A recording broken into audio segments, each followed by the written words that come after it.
আসসালামু আলাইকুম রহমতুল্লাহি ওয়াবারাকাতুহু। সম্মানিত দর্শক, সদ্য সাবেক প্রধানমন্ত্রী এবং আওয়ামী লীগের সভানেত্রী শেখ হাসিনার পুত্র জনাব সজীব ওয়াজেদ জয় তিনি ঘোষণা দিয়েছেন তিনি রাজনীতিতে আসতে চান এবং আসবেন, এবং খুব দ্রুতই আসবেন। তো এটি নিয়ে বাংলাদেশে ব্যাপক আলোচনা হচ্ছে, সমালোচনা হচ্ছে।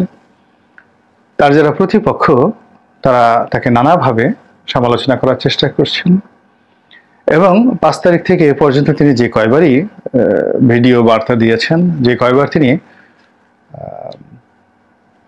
বিভিন্ন টেলিভিশন থেকে শুরু করে গণমাধ্যম, সামাজিক মাধ্যম, ইন্টারনেট যে প্রোটোকলগুলো রয়েছে, তারপর বিশ্ব নামকরা পত্র পত্রিকা, এবং সেখানে ডয়েজ ভেলে সহ অন্য যে আন্তর্জাতিক গণমাধ্যমে যে সাক্ষাৎকারগুলো দিয়েছেন, তো সব ক্ষেত্রে তার কথাবার্তাগুলোর কোনো ধারাবাহিকতা ছিল না।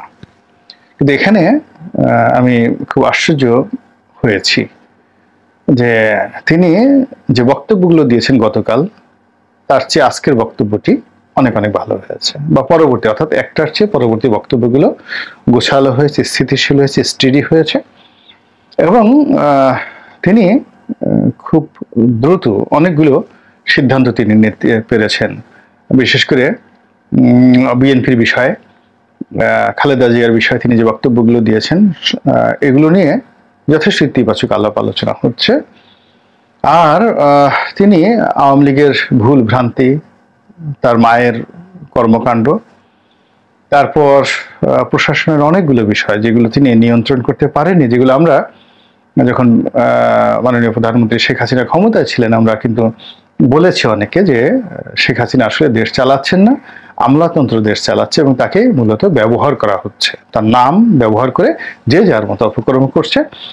তো সেই দিক থেকে পুলিশের গুলি চালানো থেকে শুরু করে আরো অনেক কিছুকে জনাব সজীব ওয়াজেদ জয় তিনি দায়ী করেছেন স্বার্থান্বেষী পুলিশ কর্মকর্তাদের ব্যক্তিগত অভিলাষ হিসেবে, ব্যক্তিগত ক্রোধ হিসেবে।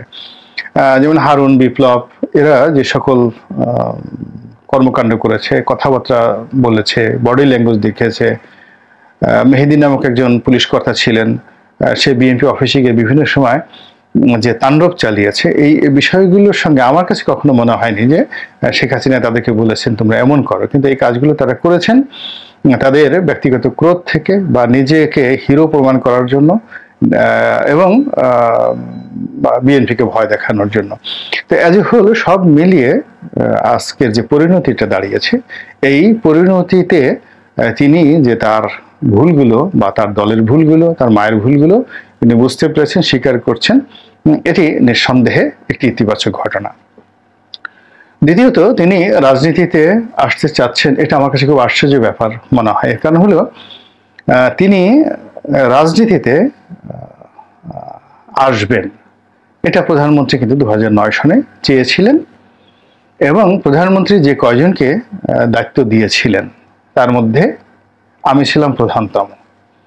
অর্থাৎ আমার নেতৃত্বে আমরা প্রায় 25 জনের মতো সংসদ সদস্য আমরা একাধিকবার বৈঠক করেছি যে জয়কে আমরা কি করে রাজনীতিতে আমাদের অন্তর্ভুক্ত করে, তার সঙ্গে কাজ করে তাকে কি করে বাংলাদেশের যে চলমান রাজনীতি, সেই চলমান রাজনীতিতে তার যে নেতৃত্ব, সেই নেতৃত্ব প্রতিষ্ঠিত করা যায়।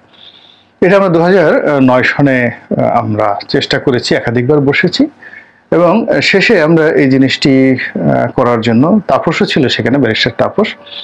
তো তাপস তখনও পর্যন্ত, আজকে যে তাপসের দুর্নাম বদনাম, এটা 2009 সনে তাপসের ছিল না। হি ওয়াজ অ্যাবসলিউটলি এ জেন্টলম্যান, আমাদেরকে বড় ভাইয়ের মতোই শ্রদ্ধা করতেন, লিডার ডাকতেন। তো আমরা বললাম যে তাপস, যেহেতু তোমার শরীরে শেখ বংশের রক্ত আছে, তো কিছু কিছু বিষয় তোমাকে সামনে এগোতে হবে। কিন্তু তাপসও কিন্তু ওই সময়টিতে আর এগোতে চায়নি। তিনি সংসদ সদস্য হয়েছেন, তার কোনো অ্যাম্বিশন ছিল না। তিনি পরবর্তীতে এই বিভিন্ন গ্রুপের আইন উপদেশ হিসেবে কাজ করে, তারপর ভালো ফি পেয়ে আয় করছেন, উপার্জন করছেন, এতেই 2009 সন পর্যন্ত তিনি হ্যাপি ছিলেন। তো 2009 সন পর্যন্ত তাপসকে আসলে ওর বাইরে আমরা নিতে পারিনি।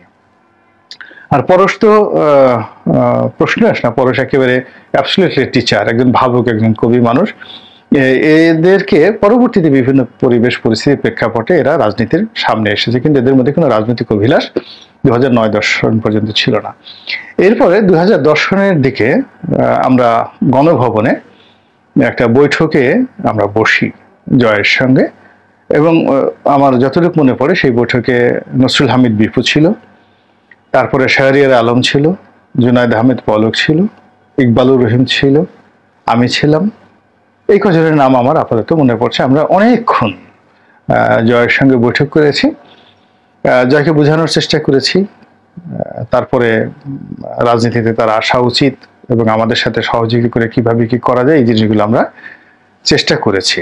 কিন্তু জয়ের মধ্যে কোনো পলিটিক্যাল অ্যাম্বিশন ছিল না, তিনি কোনো অবস্থাতেই রাজনীতি করতে চাননি এবং তার কোনো আগ্রহই ছিল না, একেবারে আগ্রহী ছিল না, ন্যূনতম আগ্রহ ছিল না। না থাকার কারণে কি হলো, আমি আর পরবর্তীতে কোনো উদ্যোগ গ্রহণ করিনি বা পরবর্তীতে তার ব্যাপারে কোনো আগ্রহ আর দেখাইনি।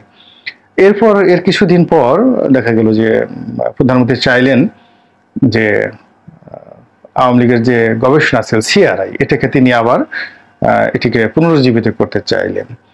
তো সেখানেও তারানা হালিম, বিপু, আমি, তারপরে প্রয়াত শাকিল, মাহবুল আলম শাকিল, আমরা সবাই সুদাসুদিনে বসলাম এটাকে আরো কি করে সুন্দর করা যায় এবং সেটার কাজটা শুরু করে দিলাম আমরা সিআরআইতে।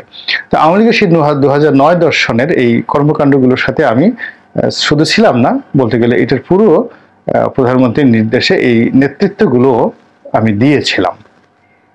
তো যাই হোক, পরবর্তীতে 2010 সনের পর আমি নিজেই বিভিন্ন কারণে ফ্রাস্ট্রেটেড হয়ে এদের থেকে একটু দূরে থাকি। এই আমার এলাকাতে, নির্বাচনী এলাকাতে অনেক সমস্যা হলো, প্রধানমন্ত্রীর কাছে আমার বিরুদ্ধে অনেকে নালিশ করা শুরু করলে, বেয়াদবি করে, তারপরে জামাত থেকে আসছে, শিবির করত, এবং প্রধানমন্ত্রী নিজে অনেকটা কনফিউজড হয়ে গেলেন। তো যাই হোক, এরপর তখন থেকে আমার প্রধানমন্ত্রীকে আমার ভয় হতে লাগলো, আমি তার সামনে যাওয়া বন্ধ করে দিলাম।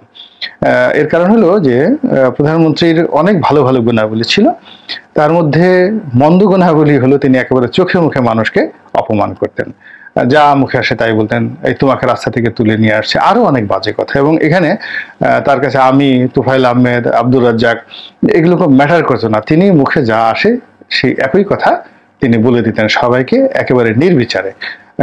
তো এই কারণে আমার সবসময় ভয় হতো যে সবার সামনে যদি আমাকে একটা বাজে কথা বলে ফেলে তাহলে আমার কি হবে। এক, দুই নম্বর হলো যে আমার একটা বদভ্যাস হলো, আমাকে যদি কেউ কোনো কথা বলে আমি উত্তর না দিয়ে থাকতে পারি না, একেবারে ছোটকাল থেকেই। তো এখন প্রধানমন্ত্রী যদি যে কোনো একটা